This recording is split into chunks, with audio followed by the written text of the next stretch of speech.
You're not ever going to take the love of a game, the love of a sport away from somebody who wants to do it. In my field in the military, chances of getting killed walking out the door every day was pretty high. I don't care. Figure out how to fix me in case I do get hurt. So that's where we come in.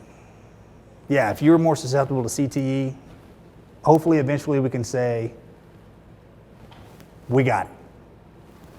We got a fix for this.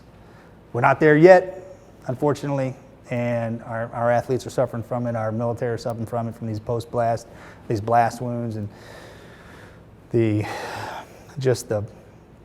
deterioration of the brain when CTE starts to take effect. One day, I promise. I'm fighting. So my mission in life, my sole purpose of existence besides raising my 2 beautiful sons and taking care of my lovely wife is to, I press hard in my new role. I don't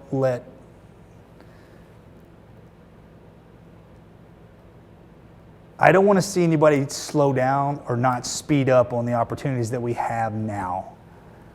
So when I'm at work, if I need something, I walk in and I'll sit in somebody's office until I get the answer or I get the signature, because I'm not going to be here forever.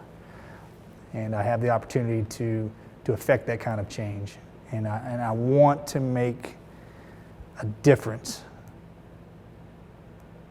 in the veterans' lives. And I think that's my passion right now.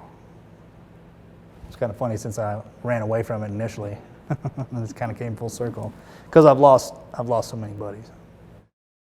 This video was produced by BrainLine thanks to generous support from the Infinite Hero Foundation.